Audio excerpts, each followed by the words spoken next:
The title of the Gosho is Questions and Answers about Embracing the Lotus Sutra. Let's first listen to the background of this Gosho. Although there are different opinions concerning the date of this letter, it is generally accepted that Nichiren Daishonin wrote it in the third month of the third year of Kōchō, 1263, shortly after he had been pardoned and had returned to Kamakura following 2 years of exile on the Izu Peninsula. The Daishonin was then 42 years old. As the title indicates, this work discusses the significance of embracing the Lotus Sutra and is written in the form of 5 questions and answers. In the first section, the questioner asks, which teaching should one practice in order to attain Buddhahood quickly? In answer, the Daishonin declares that the Lotus Sutra enables all people to achieve Buddhahood without exception and is therefore the highest of all the sutras. In the second section, the questioner objects to such exclusive emphasis on the Lotus Sutra as narrow-minded. The Daishonin replies that his assertion of the sutra's supremacy among all the Buddhist teachings is based on the Buddha's own words as they appear in the sutras themselves, and not on the arbitrary theories or commentaries of later scholars and teachers.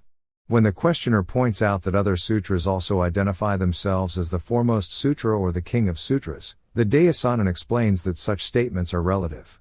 Only the Lotus declares itself to be supreme among all the sutras preached in the past, now being preached, or to be preached in the future. Next, the Daishonin says that Shakyamuni Buddha did not reveal the truth during the first 40 years and more of his preaching, and that only the Lotus Sutra is the true way that leads to Buddhahood. The questioner then asks about an interpretation put forth by the Dharma characteristic school, which claims that the Lotus Sutra is a provisional teaching, expounded solely for the purpose of leading to Buddhahood the people of the 2 vehicles, voice hearers and cause awakened ones, and not for the sake of the Bodhisattvas, who had already gained benefit through the pre-Lotus Sutra teachings. The Daishonin acknowledges that the Lotus Sutra was indeed expounded chiefly for the people of the 2 vehicles, whose capacity for supreme enlightenment had been denied in the earlier Mahayana sutras. However, he continues, this does not mean that the Lotus Sutra is a provisional teaching, or that it benefits only the people of the 2 vehicles. Rather, by singling out those of the 2 vehicles, for whom Buddhahood is especially difficult to attain, and asserting that even these people can become Buddhas through the power of the Lotus Sutra, Shakyamuni made clear that this sutra is the one vehicle that opens the way to Buddhahood for all people. In the last section, the questioner, now convinced, asks how one should embrace the Lotus Sutra in order to reach enlightenment quickly. Nichiren Daishonin replies that one need not master the principle of 3,000 realms in a single moment of life, or perfect the threefold contemplation in a single mind, as the Tendai scholars asserted. Rather, the essential thing is simply to have a heart of faith in the sutra.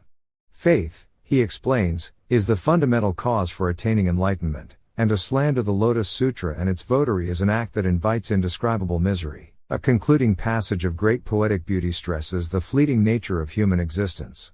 To be born as a human and, moreover, to encounter the supreme teaching of Buddhism are rare opportunities. Rather than wasting one's brief yet precious life in the pursuit of worldly fame and profit, the Daishonin says, one should dedicate oneself to faith in the Lotus Sutra and so attain the everlasting joy of enlightenment.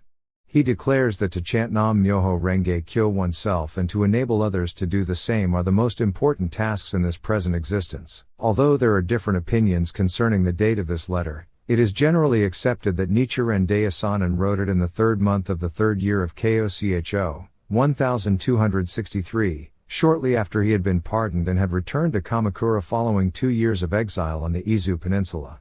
The Daishonin was then 42 years old. As the title indicates, this work discusses the significance of embracing the Lotus Sutra and is written in the form of 5 questions and answers. In the first section, the questioner asks, which teaching should one practice in order to attain Buddhahood quickly? In answer, the Daishonin declares that the Lotus Sutra enables all people to achieve Buddhahood without exception and is therefore the highest of all the sutras. In the second section, the questioner objects to such exclusive emphasis on the Lotus Sutra as narrow-minded.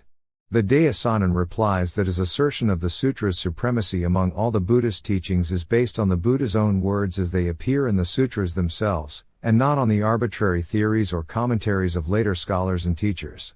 When the questioner points out that other sutras also identify themselves as the foremost sutra or the king of sutras, the Daishonin explains that such statements are relative. Only the Lotus declares itself to be supreme among all the sutras preached in the past, now being preached, or to be preached in the future. Next, the Daishonin says that Shakyamuni Buddha did not reveal the truth during the first 40 years and more of his preaching, and that only the Lotus Sutra is the true way that leads to Buddhahood. The questioner then asks about an interpretation put forth by the Dharma Characteristic School, which claims that the Lotus Sutra is a provisional teaching, expounded solely for the purpose of leading to Buddhahood the people of the two vehicles, voice hearers and cause awakened ones, and not for the sake of the Bodhisattvas, who had already gained benefit through the pre-Lotus Sutra teachings. The Daishonin acknowledges that the Lotus Sutra was indeed expounded chiefly for the people of the two vehicles, whose capacity for supreme enlightenment had been denied in the earlier Mahayana sutras. However, he continues, this does not mean that the Lotus Sutra is a provisional teaching, or that it benefits only the people of the two vehicles. Rather, by singling out those of the two vehicles, for whom Buddhahood is especially difficult to attain, and asserting that even these people can become Buddhas through the power of the Lotus Sutra, Shakyamuni made clear that this sutra is the one vehicle that opens the way to Buddhahood for all people. In the last section, the questioner, now convinced, asks how one should embrace the Lotus Sutra in order to reach enlightenment quickly. Nichiren Daishonin replies that one need not master the principle of 3,000 realms in a single moment of life, or perfect the threefold contemplation in a single mind, as the Tendai scholars asserted. Rather, the essential thing is simply to have a heart of faith in the sutra. Faith, he explains, is the fundamental cause for attaining enlightenment, and to slander the Lotus Sutra and its votary is an act that invites indescribable misery. A concluding passage of great poetic beauty stresses the fleeting nature of human existence. To be born as a human and, moreover, to encounter the supreme teaching of Buddhism are rare opportunities. Rather than wasting one's brief yet precious life in the pursuit of worldly fame and profit, the Daishonin says, one should dedicate oneself to faith in the Lotus Sutra and so attain the everlasting joy of enlightenment. He declares that to chant Nam Myoho Renge Kyo oneself and to enable others to do the same are the most important tasks in this present existence. Now listen to the Gosho. Question: I have had the rare opportunity to be born a human being and the good fortune to encounter Buddhism. But it is said that there are shallow teachings and there are profound teachings, and that some people rank high in capacity while others rank low. Just what teachings should I practice to attain Buddhahood as quickly as possible? I beg you to instruct me on this point. Answer: each family has its respected elders, and each province, its persons of noble station. But although people all look up to their particular lord and pay honor to their own parents, could anyone stand higher than the ruler of the nation? In the same way, confrontations between the Mahayana and the Hinayana or between the provisional and true teachings are comparable to disputes among rival houses. But among all the sacred teachings expounded by the Buddha in the course of his lifetime, the Lotus Sutra alone holds the position of absolute superiority. It is the guidepost that points the way to the immediate attainment of perfect wisdom, the carriage that takes us at once to the place of enlightenment. Question: as I understand it, a teacher is someone who has grasped the central meaning of the sutras and treatises and who writes commentaries explaining them. If that is so, then it is only natural that the teachers of the various schools should each formulate doctrines according to their own understanding, and on that basis write their commentaries, establish principles, and dedicate themselves to the attainment of enlightenment. How could such efforts be in vain? To insist that the Lotus Sutra alone holds the position of absolute superiority is to adopt too narrow a view, I believe. Answer: if you think that to proclaim the absolute superiority of the Lotus Sutra is to take too narrow a view, then one would have to conclude that no one in the world was more narrow-minded than Shakyamuni Buddha. I am afraid you are greatly mistaken in this matter. Let me quote from one of the sutras and from the commentary of one school, and see if I can resolve your confusion. The Immeasurable Meaning Sutra says, because people's natures and desires are not alike, I preach the law in various different ways. Preaching the law in various different ways, I made use of the power of expedient means.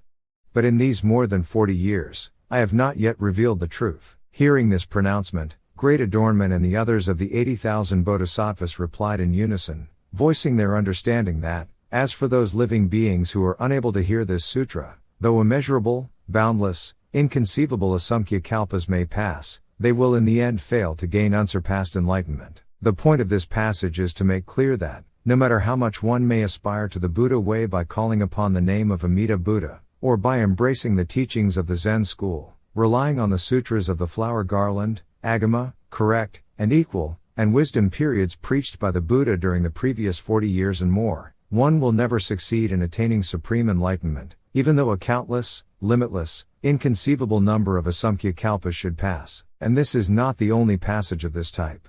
The Expedient Means chapter of the Lotus Sutra states, "The world-honored one has long expounded his doctrines and now must reveal the truth." It also says, "In the Buddha lands of the 10 directions, there is only the law of the one vehicle, there are not two, there are not three." These passages mean that only this, Lotus, Sutra represents the truth. Again, in the second volume it says, "I am the only person who can rescue and protect others."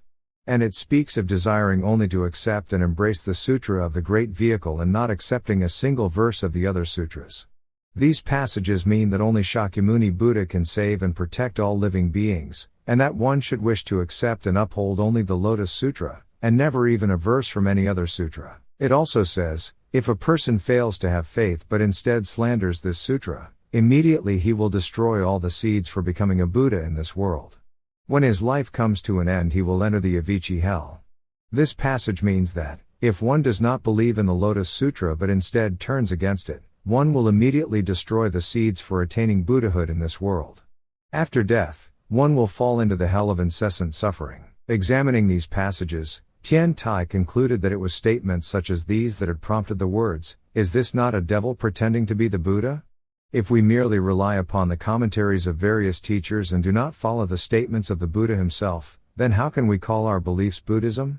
To do so would be absurd beyond description. Therefore, the great teacher Chis stated that, if one claims that there is no division of Mahayana and Hinayana among the sutras and no distinction of partial and perfect among revelations of the truth, and therefore accepts all the words of the various teachers, then the preachings of the Buddha will have been to no purpose. Tian Tai asserted, that which has a profound doctrine and accords with the sutras is to be written down and made available. But put no faith in anything that in word or meaning fails to do so. He also said, all assertions that lack scriptural proof are to be branded as false.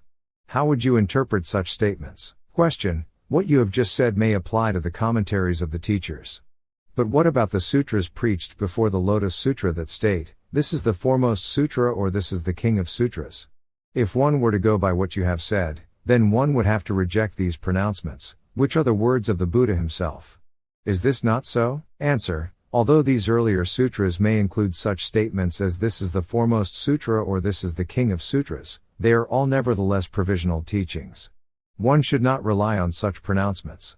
The Buddha himself commented on this point when he said, rely on sutras that are complete and final and not on those that are not complete and final. And the great teacher iAlthough stated, though other sutras may call themselves the king among sutras, there is none that announces itself as foremost among all the sutras preached in the past, now being preached, or to be preached in the future. Thus one should understand them according to the principle of combining, excluding, corresponding, and including. This passage of commentary is saying in essence that even if there should be a sutra that calls itself the king of sutras, if it does not also declare itself superior to those preached before it and those to be preached after, then one should know that it is a sutra belonging to the expedient teachings. It is the way of the sutras preached before the Lotus Sutra to say nothing concerning the sutras that would be preached in the future. Only in the case of the Lotus Sutra, because it is the final and ultimate statement of the Buddha's teachings, do we find a clear pronouncement that this sutra alone holds the place of absolute superiority among the sutras I have preached, now preach, and will preach. Hence one commentary states, only in the Lotus Sutra did the Buddha explain the meaning of his earlier teachings and clarify the true meaning of this present teaching. Thus we may see that, in the Lotus Sutra, the Thus Come One gave definite form both to his true intention and to the methods to be used in teaching and converting living beings. It is for this reason that Tian Tai stated, after the Thus Come One attained enlightenment, for 40 years and more he did not reveal the truth. With the Lotus Sutra, he for the first time revealed the truth. In other words, for more than 40 years after the Thus Come One went out into the world, he did not reveal the true teaching. In the Lotus Sutra, he for the first time revealed the true way that leads to the attainment of Buddhahood. Question: I understand what you say about the Lotus Sutra being foremost among all the sutras that the Buddha has preached, now preaches, and will preach. But there is a certain teacher who says that the statement in these more than 40 years, I have not yet revealed the truth, is meant to apply only to the voice hearers, who were able to achieve Buddhahood through the Lotus Sutra. It does not apply to the Bodhisattvas, who had already gained the benefit of enlightenment through the sutras preached prior to the Lotus Sutra. What is your opinion on this matter? Answer: you are referring to the view that the Lotus Sutra was preached for the benefit of those of the two vehicles and not for bodhisattvas, and that the words "I have not yet revealed the truth" therefore apply only to the two vehicles. This was the opinion put forth by the great teacher Takuitsu, a priest of the Dharma characteristic school. It has been repudiated by the great teacher Dengyo, who wrote, "There is at present a certain feeder on lowly food who has composed several volumes of spurious writings, slandering the law and slandering persons. How can he possibly escape falling into hell?" As a result of these words of censure directed at him, Takuitsu's tongue split into 8 pieces and he died. Be that as it may, the assertion that the statement "I have not yet revealed the truth" was made for the sake of the people of the two vehicles is in itself completely reasonable. The reason is that, from the very beginning, the fundamental purpose of the Thus Come One's preaching was to open the way to enlightenment for the people of the two vehicles. And the methods of instruction used throughout his teaching life, as well as the skillful means exhibited in his 3 cycles of preaching, were chiefly employed for them. In the Flower Garland Sutra, beings dwelling in hell are deemed able to become Buddhas, but voice hearers and cause awakened ones are condemned as incapable of doing so. In the Correct and Equal Sutras, it is stated that, just as lotus flowers cannot grow on the peak of a high mountain, so the people of the two vehicles have scorched the seeds of Buddhahood, and hence can never attain it. And in the Wisdom Sutras, we read that persons who have committed the 5 cardinal sins can attain Buddhahood, but that those of the two vehicles are rejected as unable to do so. The Thus Come One now declared as his true intention that these pitiful, abandoned persons could indeed attain Buddhahood, using this as a standard to demonstrate the superiority of the Lotus Sutra. Therefore, Tiantai stated, neither the Flower Garland Sutra nor the larger Wisdom Sutra could cure the plight of these persons of the two vehicles. The Lotus Sutra alone was able to produce the roots of goodness in those who have nothing more to learn, and to make it possible for them to attain the Buddha way. Therefore, the sutra is called Myo, or wonderful. Again, the Ikantikas, or persons of incorrigible disbelief, nevertheless have minds, and so it is still possible for them to attain Buddhahood. But persons of the two vehicles have annihilated consciousness, and therefore cannot arouse the mind that aspires to enlightenment. And yet the Lotus Sutra can cure them, which is why it is called Myo, or wonderful. There is no need for me to explain in detail the import of this passage. One should understand once and for all that even the medicine of the teachings offered by the Flower Garland, Correct, and Equal, and larger Wisdom Sutras cannot cure the grave illness that afflicts persons of the two vehicles. Moreover, in the sutras preached before the Lotus Sutra, even guilty persons who are condemned to inhabit the 3 evil paths are regarded as bodhisattvas and therefore able to attain Buddhahood, but no such recognition is accorded to the persons of the two vehicles. With regard to this point, the great teacher iAlthough stated, in the various sutras, it is sometimes taught that beings in all other paths are led to the true path of Buddhahood, but there is absolutely no such hope offered to the two vehicles. Therefore, in the Lotus Sutra, beings in the 6 paths are grouped with bodhisattvas, as being assured of Buddhahood, and the power of the sutra is set forth with respect to those of the two vehicles for whom Buddhahood is the most difficult to achieve.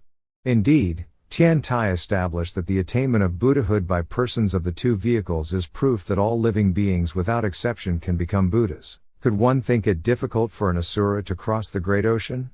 Could one possibly think it easy for a little child to overthrow a strong man? In like manner, the sutras preached before the Lotus Sutra explain that persons who have the seeds of the Buddha nature may attain Buddhahood, but nowhere is it stated that those whose seeds are hopelessly scorched can ever do so. It is only the good medicine of the Lotus Sutra that can readily cure this grave affliction. Now, if you wish to attain Buddhahood, you have only to lower the banner of your arrogance, cast aside the staff of your anger, and devote yourself exclusively to the one vehicle of the Lotus Sutra. Worldly fame and profit are mere baubles of your present existence, and arrogance and prejudice are ties that will fetter you in the next one. Ah, you should be ashamed of them. And you should fear them, too. Question: since, by means of a single instance, one may surmise the nature of all, on hearing your brief remarks about the Lotus Sutra, I feel that my ears and eyes have been clearly opened for the first time. But how can one understand the Lotus Sutra, so as to quickly reach the shore of enlightenment? I have heard it said that only one for whom the sun of wisdom shines unclouded in the great sky of the 3,000 realms in a single moment of life, and for whom the water of wisdom in the broad pond of the threefold contemplation in a single mind is clear and never muddied, has the capacity to carry out the practice of this sutra. But I have never exerted myself to study the various schools of the southern capital of Nara, and so I know nothing of the doctrines of the treatise on the stages of yoga practice and the treatise on the consciousness-only doctrine, and my eyes are equally unopened with respect to the teachings of the northern peak of Hiei, and so I am quite confused about the significance of the work's great concentration and insight and the profound meaning of the Lotus Sutra. With regard to the Tendai and Dharma characteristic schools, I am like a person with a pot over his head who is standing with his face to a wall. It would seem, therefore, that my capacity is not suited to the Lotus Sutra. What am I to do? Answer: it is the way of scholars these days to assert that only those who possess superior wisdom and strenuously exert themselves in the practice of meditation have the capacity to benefit from the Lotus Sutra, and to discourage persons who lack wisdom from even trying. But this is in fact an utterly ignorant and erroneous view. The Lotus Sutra is the teaching that enables all living beings to attain the Buddha way. Therefore, the persons of superior faculties and superior capacity should naturally devote themselves to contemplation and to meditating on the law. But, for persons of inferior faculties and inferior capacity, the important thing is simply to have a heart of faith. Hence the sutra states, if there are good men or good women who believe and revere it with pure hearts and harbor no doubts or perplexities, they will never fall into hell or the realm of hungry spirits or of beasts, but will be born in the presence of the Buddhas of the 10 directions. One should have complete faith in the Lotus Sutra and look forward to being born in the presence of the Buddhas in one's next life. To illustrate, suppose that a person is standing at the foot of a tall embankment and is unable to ascend. And suppose that there is someone on top of the embankment who lowers a rope and says, "If you take hold of this rope, I will pull you up to the top of the embankment." If the person at the bottom begins to doubt that the other has the strength to pull him up, or wonders if the rope is not too weak and therefore refuses to put forth his hand and grasp it, then how is he ever to get to the top of the embankment? But if he follows the instructions, puts out his hand, and takes hold of the rope, then he can climb up. If one doubts the strength of the Buddha when he says, "I am the only person who can rescue and protect others," if one is suspicious of the rope held out by the Lotus Sutra when its teachings declare that one can gain entrance through faith alone, if one fails to chant the mystic law which guarantees that such a person assuredly and without doubt will attain the Buddha way, then the Buddha's power cannot reach one, and it will be impossible to scale the embankment of enlightenment. Lack of faith is the basic failing that causes a person to fall into hell. Therefore, the sutra states, if with regard to this sutra one should harbor doubt and fail to believe, one will fall at once into the evil paths. When one has had the rare good fortune to be born a human being, and the further good fortune to encounter the teachings of Buddhism, how can one waste this opportunity? If one is going to take faith at all, then among all the various teachings of the Mahayana and the Hinayana, provisional and true doctrines, one should believe in the one vehicle, the true purpose for which the Buddhas come into the world and the direct path to attaining enlightenment for all living beings. If the sutra that one embraces is superior to all other sutras, then the person who can uphold its teachings must likewise surpass other people. That is why the Lotus Sutra states, a person who can accept and uphold this sutra is likewise foremost among all living beings. There is no question about these golden words of the great sage.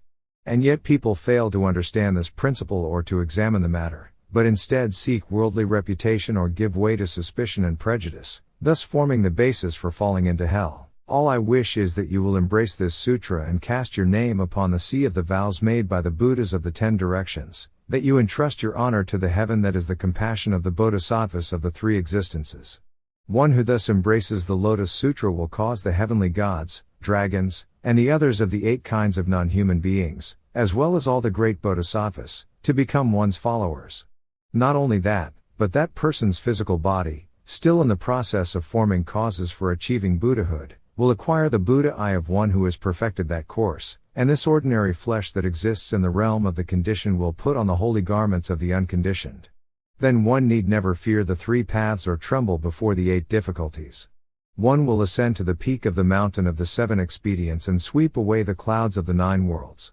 Flowers will bloom in the garden of immaculate earth, and the moon will shine brightly in the sky of the Dharma nature. One can rely on the passage that promises, such a person assuredly and without doubt will attain the Buddha way, and there is no question about the Buddha's pronouncement that I am the only person who can rescue and protect others. The blessings gained by arousing even a single moment of faith in and understanding of the Lotus Sutra surpass those of practicing the 5 paramitas, and the benefit enjoyed by the 50th person who rejoices on hearing the Lotus Sutra is greater than that acquired by giving alms for 80 years. The doctrine of the immediate attainment of enlightenment far outshines the doctrines of other scriptures, and the pronouncements concerning the revelation of the Buddha's original enlightenment and his immeasurable lifespan are never found in any other teachings. Thus it was that the 8-year-old dragon girl was able to come out of the vast sea and in an instant give proof of the power of this sutra, and superior practices, a bodhisattva of the essential teaching, emerged from beneath the great earth and thereby demonstrated the unfathomably long lifespan of the Buddha. This is the King of Sutras, defying description in words, the wonderful law that is beyond the mind's power to comprehend. To ignore the supremacy of the Lotus Sutra and assert that other sutras stand on a par with it is to commit the worst possible slander of the law, a major offense of the utmost gravity. No analogy could suffice to illustrate it. The Buddhas, for all their powers of magical transformation, could never finish describing its consequences, and the Bodhisattvas, with all the wisdom at their command, could not fathom its immensity. Thus, the simile and parable chapter of the Lotus Sutra says, if I were to describe the punishments that fall on persons who slander this sutra, I could exhaust a kalpa and never come to the end. This passage means that not even a whole kalpa would be time enough to explain the full gravity of the offense of a person who acts even once against the Lotus Sutra. For this reason, a person who commits this offense will never be able to hear the preaching of the Buddhas of the 3 existences, and will be cut off from the doctrines of the thus come ones, who are as numerous as the sands of the Ganges. Such a person will move from darkness into greater darkness. How could he escape the pains and sufferings of the great citadel of the Avicii hell? Could a thoughtful person fail to dread the prospect of lengthy kalpas of misery? Thus the sutra states, if this person, on seeing those who read, recite, copy, and uphold this sutra, should despise, hate, envy, or bear grudges against them, when his life comes to an end he will enter the Avicii hell. This passage means that a person who despises, looks down on, hates, envies, or holds a grudge against those who read and embrace the Lotus Sutra will fall into the great citadel of the Avicii hell after he dies. Who could help but fear these golden words of the great sage? And who could doubt the clear-cut pronouncement of the Buddha when he said, honestly discarding expedient means, I will preach only the unsurpassed way. However, people all turn their backs on these sutra passages, and the world as a whole is completely confused with regard to the principles of Buddhism. Why do you persist in following the teachings of evil friends? Tian Tai said that to accept and put faith in the doctrines of evil teachers is the same as drinking poison. You should deeply consider this and beware. Taking a careful look at the world today, we see that, although people declare that the law is worthy of respect, they all express hatred for the person who upholds it. You yourself seem to be very much confused as to the source from which the law springs. Just as all the different kinds of plants and trees come forth from the earth, so all the various teachings of the Buddha are spread by persons. As Tian Tai said, even during the Buddha's lifetime, the law was revealed by people. How, then, in the latter age, can one say that the law is worthy of respect, but that the person who upholds it is to be despised? Hence, if the law that one embraces is supreme, then the person who embraces it must accordingly be foremost among all others. And if that is so, then to speak ill of that person is to speak ill of the law, just as to show contempt for the child is to show contempt for the parents. You should realize from this that the people of today speak words that in no way match what is in their hearts. It is as though they were to beat their parents with a copy of the classic of filial piety. When they know that, unseen by others, the Buddhas and Bodhisattvas are observing them, how can they fail to be ashamed of such actions? The pains of hell are frightful indeed. Beware of them. Beware of them. When you look at those of superior capacity, do not disparage yourself. The Buddha's true intention was that no one, even those of inferior capacity, be denied enlightenment. Conversely, when you compare yourself with persons of inferior capacity, do not be arrogant and overproud. Even persons of superior capacity may be excluded from enlightenment if they do not devote themselves wholeheartedly. One may think fondly of one's native village, but, paying no visit and with no particular reason to go, one in time gives up the idea of returning. Or one may pine for a particular person, but, with no hope of winning that person's love and having exchanged no vows, one abandons the thought of waiting. So in like manner we neglect to journey to the pure land of Eagle Peak, though it surpasses in grandeur the palaces of nobles and high ministers, and moreover is quite easy to reach. We fail to behold the gentle and benign figure of the Buddha, who has declared, "I am a father to you," though we ought surely to present ourselves before him. Should we not grieve at this, until our sleeves are drenched with tears and our heart consumed by regret? The color of the clouds in the sky as twilight falls, the waning light of the moon when dawn is breaking, these things make us ponder. In the same way, whenever events remind us of life's uncertainty, we should fix our thoughts on the existence to come. When we view the blossoms of spring or the snow on a winter morning, we should think of it, and even on evenings when winds bluster and gathering clouds tumble across the sky, we should not forget it even for an instant. Life lasts no longer than the time the exhaling of one breath awaits the drawing of another.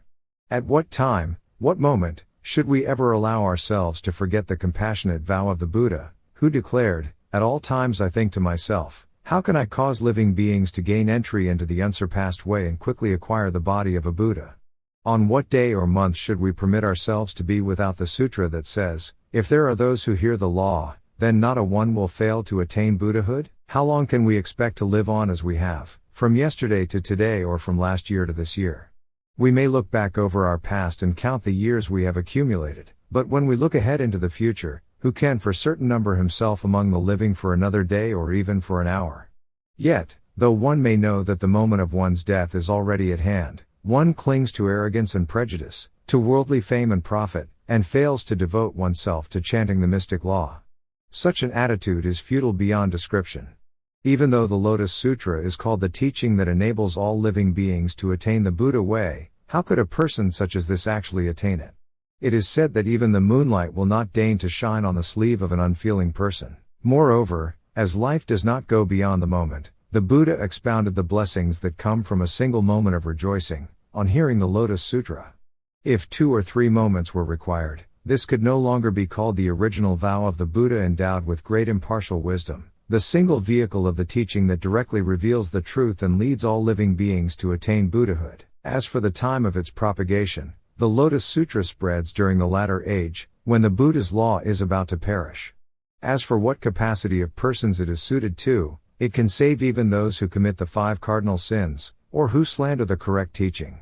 Therefore, you must be guided by the intent of the Lotus Sutra, which is the immediate attainment of enlightenment, and never give yourself up to the mistaken views that stem from doubts or attachments. How long does a lifetime last? If one stops to consider, it is like a single night's lodging at a wayside inn. Should one forget that fact and seek some measure of worldly fame and profit? Though you may gain them, they will be mere prosperity in a dream, a delight scarcely to be prized. You would do better simply to leave such matters to the karma formed in your previous existences. Once you awaken to the uncertainty and transience of this world, you will find endless examples confronting your eyes and filling your ears. Vanished like clouds or rain, the people of past ages have left nothing but their names. Fading away like dew, drifting far off like smoke, our friends of today too disappear from sight. Should you suppose that you alone can somehow remain forever like the clouds over Mount Mikasa? The spring blossoms depart with the wind, maple leaves turn red in autumn showers. All are proof that no living thing can stay for long in this world. Therefore, the Lotus Sutra counsels us, nothing in this world is lasting or firm but all are like bubbles, foam, heat shimmer. At all times I think to myself, how can I cause living beings to gain entry into the unsurpassed way? These words express the Buddha's deepest wish to enable both those who accept the Lotus Sutra and those who oppose it to attain Buddhahood. Because this is his ultimate purpose, those who embrace the Lotus Sutra for even a short while are acting in accordance with his will. And if they act in accordance with the Buddha's will, they will be repaying the debt of gratitude they owe to the Buddha.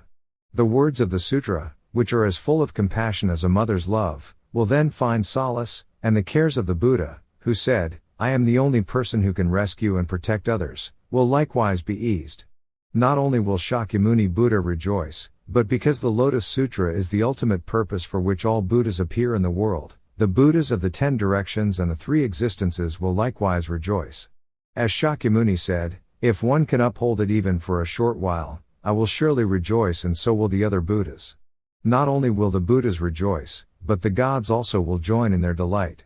Thus, when the great teacher Dengyo lectured on the Lotus Sutra, great Bodhisattva Hachiman presented him with a purple surplice, and when the Honorable Kuya recited the Lotus Sutra, the great deity of Matsuo Shrine was able to gain protection from the cold wind. For this reason, when praying that the 7 disasters will instantly vanish, and the 7 blessings will instantly appear, this sutra is the most effective of all. That is because it promises that its votaries will enjoy peace and security in their present existence. And when offering prayers to avert the disasters of foreign invasion and internal revolt, nothing can surpass this wonderful sutra, because it makes certain that persons who embrace it will suffer no decline or harm within the area of 100 yojanas. Nonetheless, the way that prayers are offered in our present age is the exact opposite of what it ought to be. Prayers today are based upon the provisional teachings, which were intended for propagation in previous ages, rather than upon the secret law of the highest truth, which is intended for propagation in the latter age. To proceed in this way is like trying to make use of last year's calendar, or to employ a crow for the kind of fishing that only a cormorant can do. This situation has come about solely because the error-bound teachers of the provisional teachings are accorded high honor, while the teacher enlightened to the true doctrine has not been duly recognized. How sad to think that this rough gem, such as was presented by Pian Ho to the kings Wen and Wu, should find no place of acceptance. How joyful, though, that I have obtained in this life the priceless gem concealed in the topknot of the wheel-turning king, for which Shakyamuni Buddha appeared in this world. What I am saying here has been fully attested to by the Buddhas of the 10 directions and is no mere idle talk. Therefore, knowing that the Lotus Sutra says, it will face much hostility in the world and be difficult to believe, how can you retain even a trace of disbelief? And when it says, such a person assuredly and without doubt will attain the Buddha way, how can you refuse to become a Buddha? Since the remotest past up until now, you have merely suffered in vain the pains of countless existences. Why do you not, if only this once, try planting the wonderful seeds that lead to eternal and unchanging Buddhahood? Though at present you may taste only a tiny fraction of the everlasting joys that await you in the future, surely you should not spend your time thoughtlessly coveting worldly fame and profit, which are as fleeting as a bolt of lightning or the morning dew. As the Thus Come One teaches, there is no safety in the threefold world, it is like a burning house. And in the words of a bodhisattva, all things are like a phantom, like a magically conjured image. Everywhere other than the capital of tranquil light is a realm of suffering. Once you leave the haven of inherent enlightenment, what is there to bring you joy? I pray that you will embrace the mystic law, which guarantees that people will enjoy peace and security in their present existence and good circumstances in future existences.